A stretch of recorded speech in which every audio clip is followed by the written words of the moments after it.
The cheesecake we'll do probably at the end. It just, a lot of it I'm trying to figure out in terms of timing, because it all stays and it goes in the freezer tomorrow, okay? It needs to set up, the chocolate mousse dome that I'm going to make, all of that, you need to let it set up so that when you come in on Wednesday, you can pop, or Thursday, you can pop a lot of stuff out. And then I'm just going to show you some simple plating techniques, okay?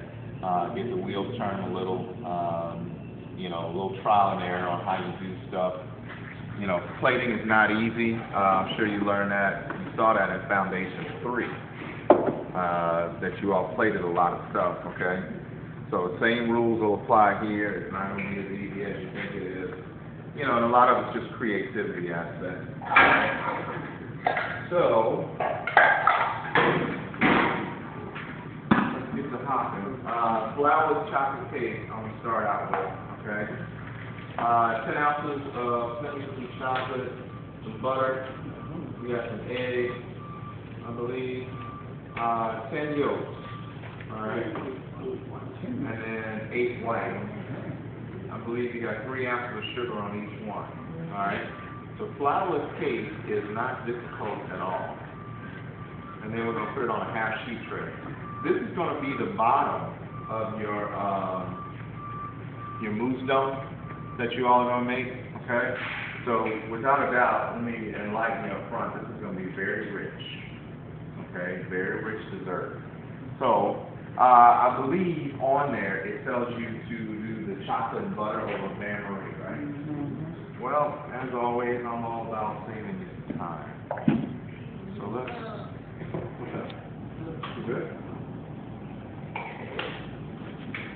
All right. So what I'm going to do initially is I'm going to put the chocolate or the butter right on the heat.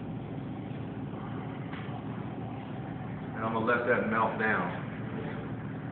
And then the whole notion is once it melts down, I'm going to let the butter do the work for me and melt down the chocolate. How about that? Does that make sense to everybody? Now, keep in mind, very important, all right? I talked to you guys last Friday before you left. You got to watch what I'm telling you to do, okay? You cannot just drop butter and chocolate onto the rest. The chocolate will scorch, and it'll scorch instantly, okay? It is not, chocolate is not made with regular butter, it's made with cocoa butter. Cocoa butter has a very low melting point, a very low smoke point, rather, all right? So, melt down the butter.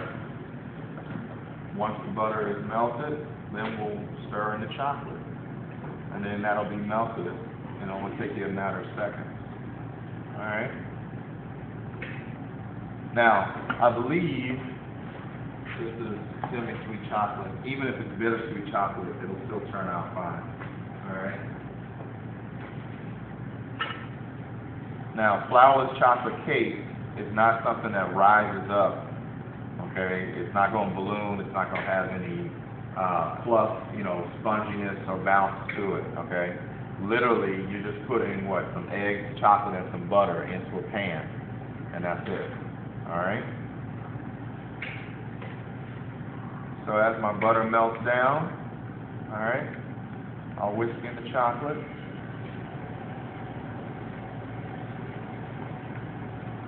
And you all are going to do this in groups, okay?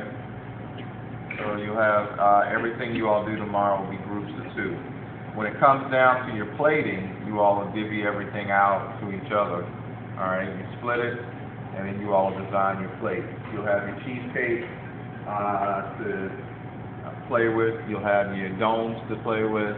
The devil's food cake, I'm trying to figure out what we're going to do with that, all right? There's a chance you just might glaze it. Cover it, and then you can cut it up. Alright, so butter melts. Now, from this point, I'm gonna turn my heat down.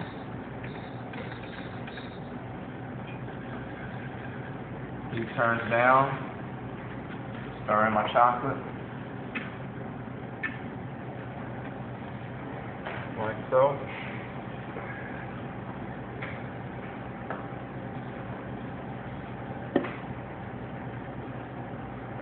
take it off. Take it off the stove. Now, the butter only came up to a very low simmer, and it honestly didn't even simmer. Once I got it all melted, I took it off, dumped the chocolate in one shot.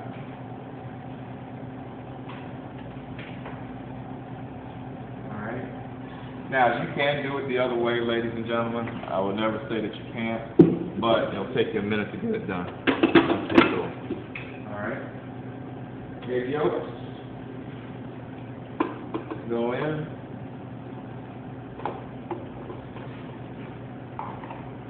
Alright.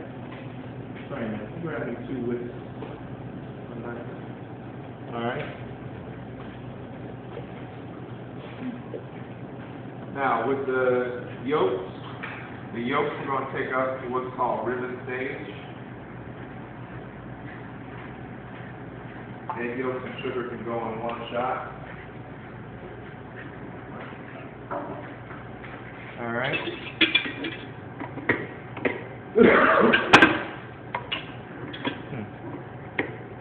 Alright, so sugar goes in, all sugar in one shot, they're yolks, no big deal.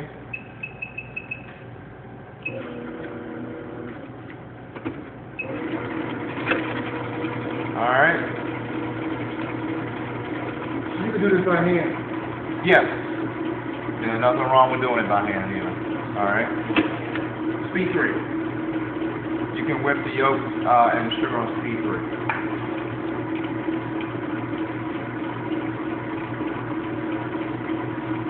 Alright, make sure all your yolk is in there.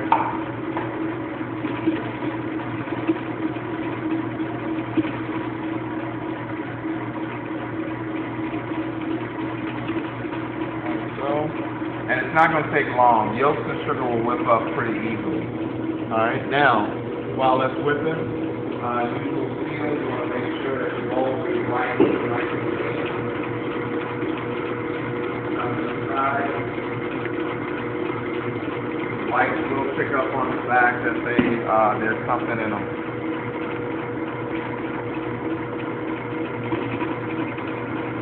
Alright, so the yolks get nice and thick, pale. Like I said, it doesn't take long. Also, when you put your hand on the bottom of the bowl, it warms up everything. Things tend to fluff more if they're warmed up underneath. Alright, so souffle. Saturday I did mimosa. 26 of them. That's the most ridiculous thing I've ever seen. I just make up stuff and people buy it. So I did orange souffles with champagne sauce. Unbelievable.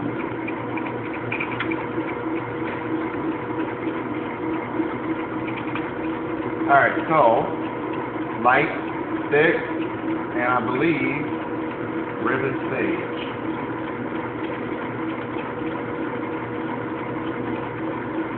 Alright.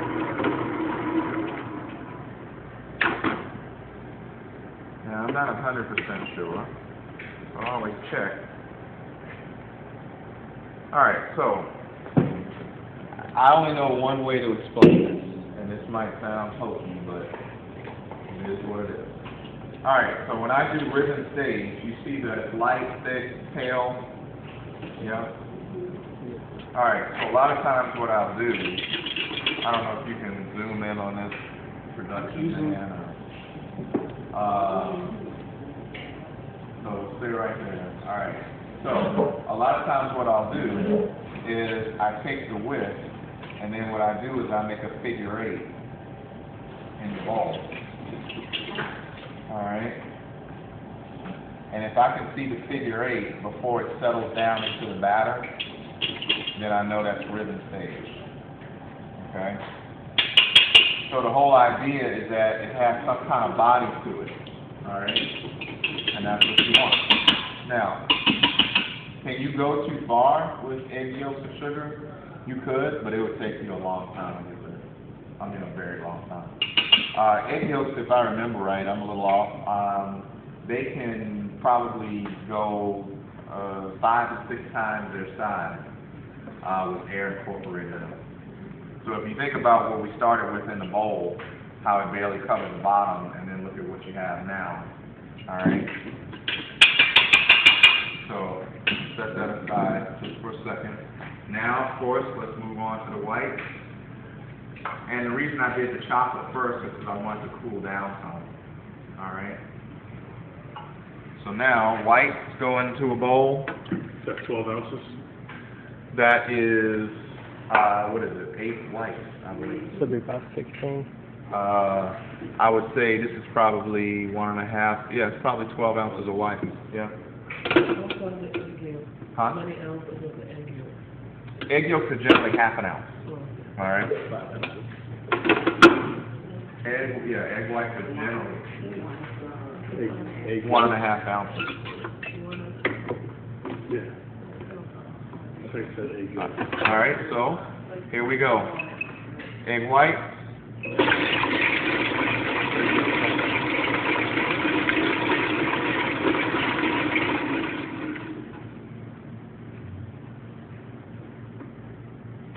So that's just egg whites or egg whites and sugar? This is egg white.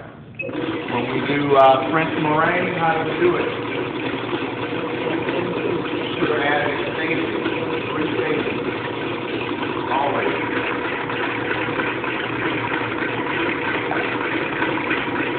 Don't just dump your sugar into your egg white. Alright? You'll have what's called broken sponges when it whips up. Alright, so a little peek from my hand, huh? No, no sugar's in there yet. You want to let the egg whites whip up 70%, and then you start to add in the sugar and stages.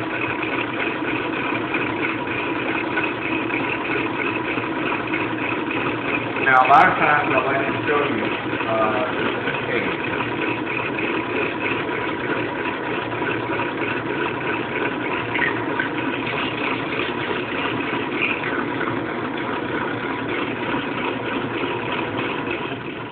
Alright, so, just my 2 cents to you. Alright, if you don't see your egg whites do that after they've been on the machine for maybe a minute, if you don't have that where you start to see some kind of peaks in them, stop what you're doing.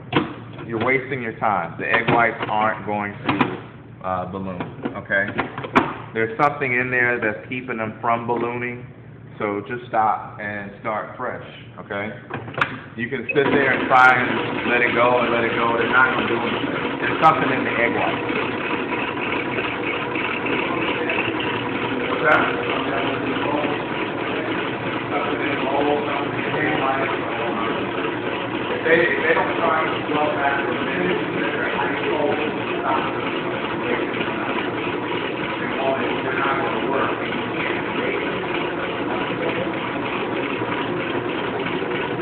Alright, so, now we're at soft peaks. Alright, so once again, just so everybody can see, I'm at a soft peak. Alright, so now we'll start to add in the sugar in stages. 3 stages. I always add the sugar. French meringue, common meringue. Alright.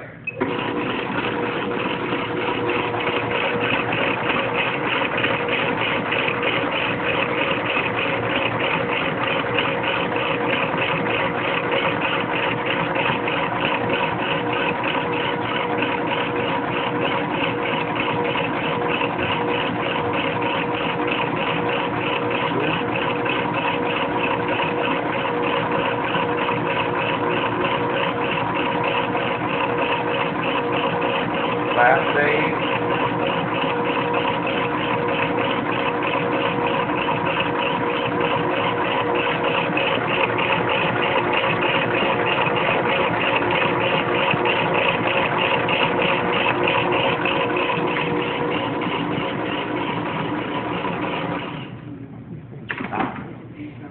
All right. So.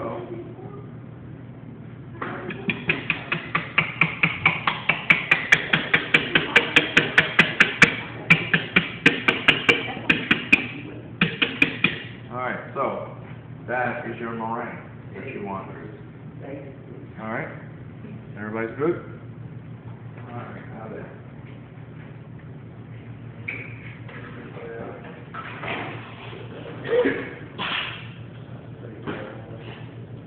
All right, so now, of course, we have to be gentle in our folding.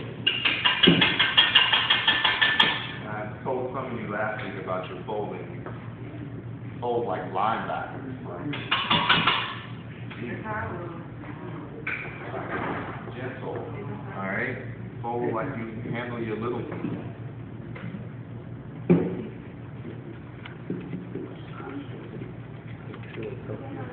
All right, so Like you're gonna have some experience with that. egg yolks, 2 stages.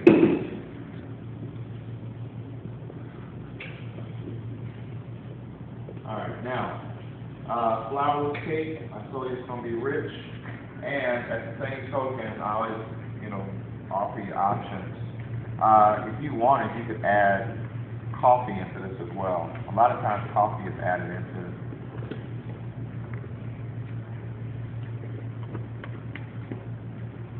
Gives it a little different flavor.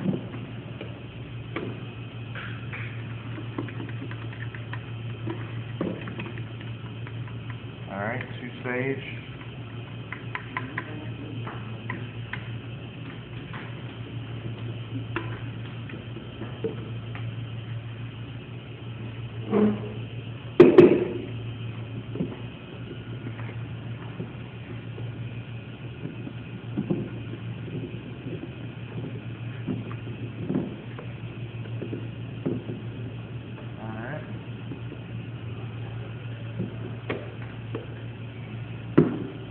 So you have what I call clouds in there. Clouds are the egg whites. All right, they get kind of caught up, don't necessarily smooth out, which is fine.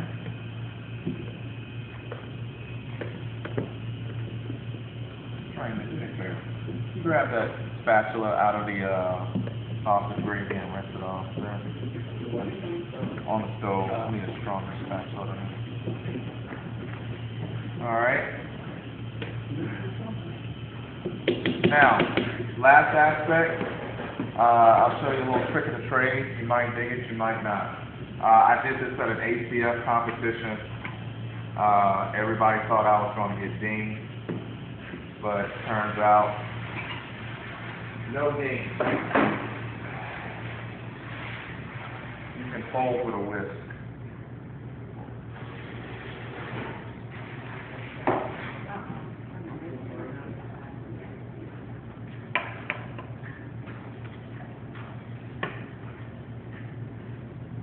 What would you have got to be? A lot of people thought I was going to deflate the actual batter. And the whole notion was, it was just a matter of, once again, how you handle it. For whatever reason, I couldn't find my spatula, and I knew my time was ticking in terms of getting something incorporated, so I started using my whisk.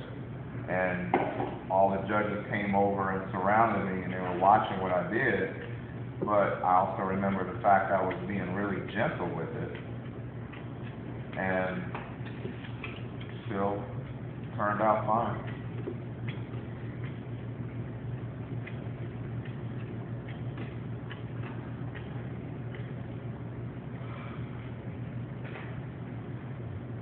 All right, chocolate in.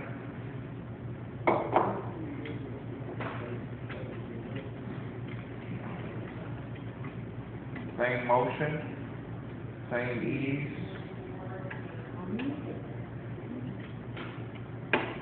All right.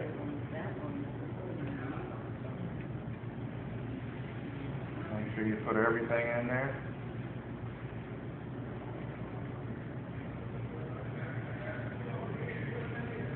All right.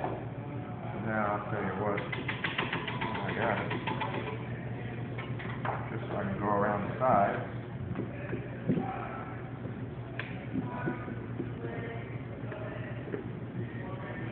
Like so.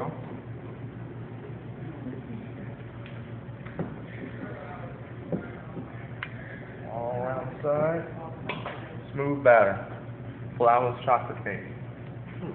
And as always, I always like to show you the fact that it doesn't take long to do. It looks like a regular cake batter. Alright. But what it means to bake inside is when it bakes up, it's not at the most, it'll be half an inch thick. Alright, so we're gonna bake on a half sheet pan. I believe it says on there what? Still oven? Meaning conventional. Well, here's the thing. Always keep in mind, you honestly don't know what you'll be baking in. You know, you go into some kitchens nowadays, ladies and gentlemen, you think you're gonna have the best of the best equipment, and that may not be the case. Okay. I've been in some very old kitchens in my time. All right, and it more or less is it is what it is. You just gotta make do with what you have, okay? And I always, you guys know, I always like to give you real talk, tell you about the real world, the whole nine, okay? Even in some of your higher end kitchens, please don't think that you're gonna walk in and have Viking and Wolf and that kind of equipment. It's not gonna happen. So that's why I always encourage you, as you all are, shopping around for your spot and planning your business, you got to think about stuff like that. Who knows what are the two things that you need to make your business survive? What is it? Time and money. Patience. Patience. No. For your business to survive, generally, you probably need a couple of things. You need two things, and I've heard this from several. What is it, Crawford? Tell me. You need resources. True. Customers. Customers, absolutely. Well, some of the two things that I've heard from many owners, entrepreneurs, here in Atlanta, here in Georgia, first and foremost, you need a place to park. You've got to have parking. We laugh, but now that you sit back and think about it, yeah, I had that place to park my ride. Because if you don't, people aren't going to come. And you need foot traffic. You need foot traffic and you need parking. You got to admit, how many times you've been, somebody asked you to come somewhere and what's the first thing you say? Is there any place to park? Yeah, what you got to do is, no, never mind. I'll catch y'all next time. I'll catch y'all next time. No, it's not that far. Ooh, you said far. Now, if I'm lying, stop. It's like that. It's not that far. And it's dark. I'll catch y'all next time. See? So, like I said, those are the few things that I've heard from many owners, many entrepreneurs that, they had to make sure they had a place to park, for everybody to park. And That was that night, I'll go there, they never have parking. if you don't, people aren't going to come. That's the truth. Seems like the most successful places tend to be in plazas with like grocery stores. Yep. You have a ton of traffic and a ton of parking. And it's not a parking space. That's right.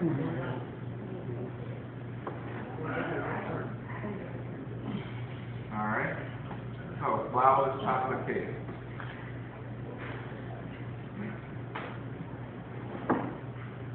Now, I believe it did say put this on a half sheet, right? All right. So, I know this is on a balloon.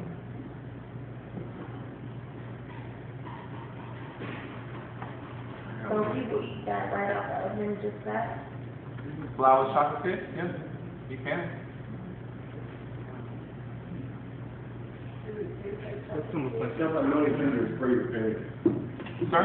I noticed you just spray the paint. I sprayed the bottom earlier, and then I just put the parchment on top. So yeah, I did. I sprayed it. Always. There's very few recipes that I've ever encountered that I don't use. Angel food cake. Angel food cake pan, the bundt pan, for whatever reason, they tell you not to spray it. Okay? Because the spray interferes with the chemistry of the egg white. I spray mine. If it's a metal pan, I spray mine. Now, a lot of times now, we use, these flex molds, nothing sticks to these at all. So, I like it because you can put that stuff out. I noticed the spray can interfere when, making the plastic. yeah. Alright. So, flourless chocolate cake, try to make sure it's nice and level, alright, I got a little bit left in there that I'm not going to use. I mean, you can take the cake batter. It's very rich. This is very rich, ladies and gentlemen. Okay, I can tell you that right now. All right, so I believe it says 350 conventional oven. Is that right? I'm going to put this probably in 335. I'll set all your ovens tomorrow.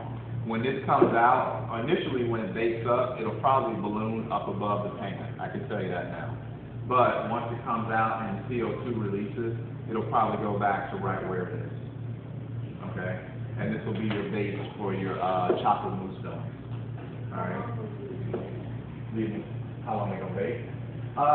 This will probably bake, I'm going to lowball it somewhere in the 25-35 minute range. Okay? The thing that you have to keep in mind, there's a couple of aspects about this. Okay? Flourless chocolate cake, keep in mind the name of it. There's no gluten in it, okay? So, what you're going to have to do is, when you go in and touch it, okay, you're going to look at it, you feel it, there is no spring. A lot of times what's going to happen is you're going to touch it and your finger's going to sink down into it, okay? 35 minutes is probably around the time that you'll need to bake it off, all right? If you're not sure, you can ask me. There will be some firmness to it. But it is not a cake that will spring back like you think it should, okay? So please keep that part in mind, all right? So is it kind of like a brownie? It's along the lines of brownies, but even brownies have flour. That's the thing. Even a rich fudge brownie will get firm on top to a point that if you press into it, it'll have some spring to it, okay? But this does not. So once it comes out, I'll let you all see it, all right, so that you can have an idea about where it's going to finish, all right? All right, I'll give you guys a breather, stick hand on the tube.